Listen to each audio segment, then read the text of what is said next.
Constructive anatomy is the best strategy for beginners to learn figure drawing from imagination. Notice how I didn't say one of the best, I said the best. You are free to disagree with me, but if you do, you're wrong. Now, obviously I'm joking, but if you do disagree, please watch the entire video before leaving your angry comment below, and I guarantee you that I'll probably convince you. So first, we have to start off with the question: what is constructive anatomy? Constructive anatomy was largely popularized by George Bridgman's 1920 book called Constructive Anatomy.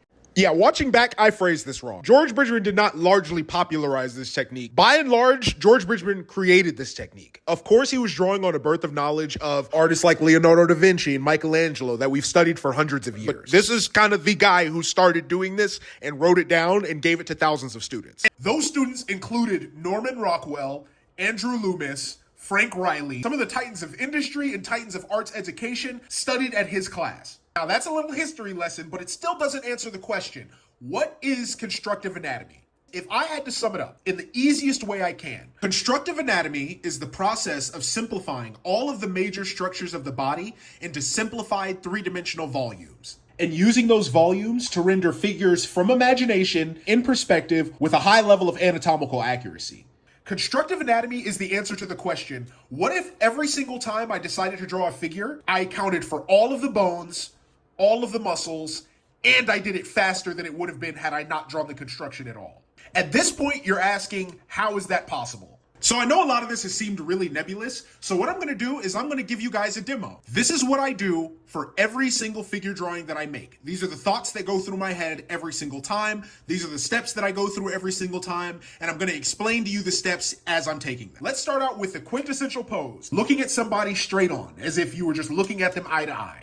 I always start off with a cylinder that represents the space that the ribcage occupies, a cylinder for the midsection. This is not literal because really in your midsection, the only bone holding this up is your spine.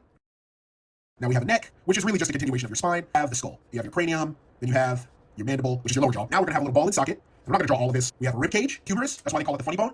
Radius and ulna. That's two different bones there. Your hand in there, with a little indication of a hand. That's here. I think they call it a greater trochanter. That's just the top of your femur, the strongest bone in the human body. Let me just make sure my proportions are right. So yeah, it's about right. Tibia, my fibula. Then I have my feet bones. Congratulations, I just taught you the entire skeleton of the human body. Obviously, I'm being funny, right? But these are the bones that, on a scale of the entire human body, that affect the surface anatomy. Now that I've completed all my bones, I can worry about my muscles. Deltoid, pectoralis major. Add a volume for the upper arm, add another volume for the lower arm. Lats, your serratus anterior is going to go out like this. Interlocks with your external obliques, which interlock with your abs. Let's add the volumes for the legs. And let me speed this up a little bit. Sorry, I'm kind of belaboring the point. I'm not trying to teach you all of the muscles. I'm just trying to show you that I'm accounting for them. Then your calf muscles. You got the trapezius, gluteus medius. This is your sartorius muscle. Got these muscles, your quads. These are not all of the muscles that the human body contains because we're only looking at this from one particular view. But I want you to take note of what I did. I created gestures and volumes for all of the major bone groupings and muscle groupings of the human body. And it took me about 5 minutes. This is where construction gets very powerful. Now, at this point, I already know what some of you guys are thinking because I can read your minds. I can read them from a mile away. That's cool and everything, but that's like really time consuming. I can draw this with the pillow method and it's much faster. I can draw this with the Riley method and it's much faster. I can draw this with doodly-doo, oobly-doo's method off of TikTok, and it's much faster. Another alternative is, well, I just draw it with a whole bunch of flowy lines, and then I do the lightning bolts on the arm, and then I do this, and then I do this, and then I make it gestural, so it's all gestural, and I just make it a gesture, and I think that that's better. It breathes more life into my pose, and it's superior, and hey, that's what Michael Hampton does. And then he adds construction. Even though I was joking, I just did it very easily, faster than I did this. But let me let you in on a secret. You could probably teach a halfway intelligent monkey to draw a standing pose like this. This is the easiest pose that anyone could possibly draw. You can draw a drawing like this with pretty much any method. It really doesn't matter. If you are an intermediate or advanced artist, I have no doubt in my mind that you have gotten past those methods' limitations. But for the beginner artists, the ones that are about to leave comments on this video, this is slow, I learned a faster method from XYZ, I want you to do me a favor. Take this same pose and rotate it 45 degrees.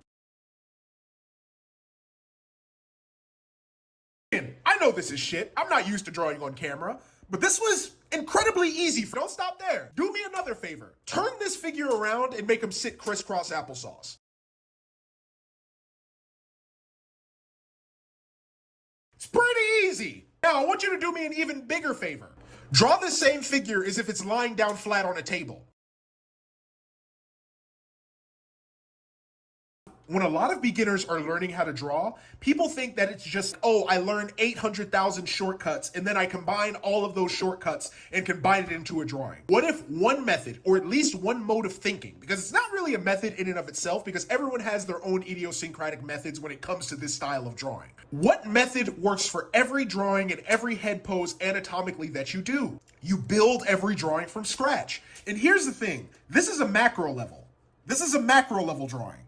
At a micro level, you can then zoom in and construct everything, right? So there's a construction of the hand. There's a construction of the foot. There's a construction of the rib cage. There's a construction of the head. So this way of thinking, this way of working is so powerful. And what it unlocks for you is A, the ability to draw gestures, Particularly gestures of complex, difficult poses. very easily and very quickly, like I demoed.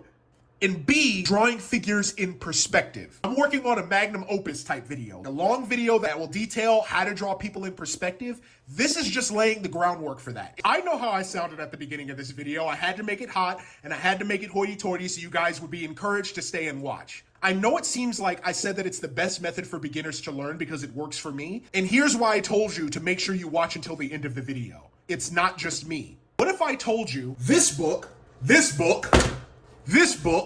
and these books, these are all art books that I own, that I have bought, that I have worked out of extensively. All of these books are teaching the exact same things. Vern Hogart has this like really weird construction for the ribcage. For the volume of the ribcage, it looks kind of like that, I think. And it's this really weird, barely kind of thing. You notice when you open up the book to page 8, which is effectively really the first page of the entire book.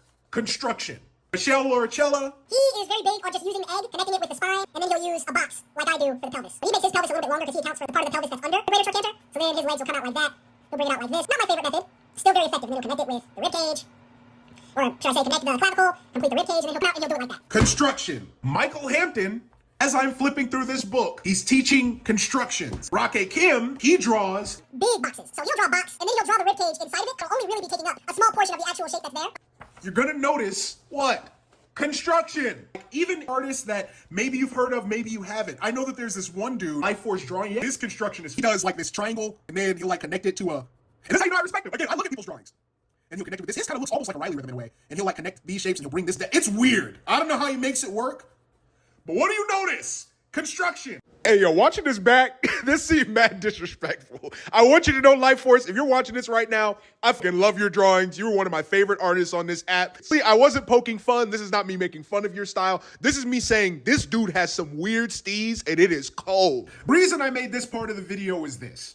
Whether you want to use boxes, whether you want to use cylinders, whether you want to use triangles, whether you want to use something three-dimensional and construct your figures, and I guarantee you that you will start to see an improvement in your art. Everyone has a different way of going about it, but all of these books are teaching constructive anatomy. Constructive anatomy is the baseline for drawing figures from imagination. We are all building on a foundation that George Bridgman built. Start looking into some of these resources. Start looking into some of these books that teach the strategy. These books teach the strategy way better than I possibly can. So unless you start doing your studying, you're never going to get called.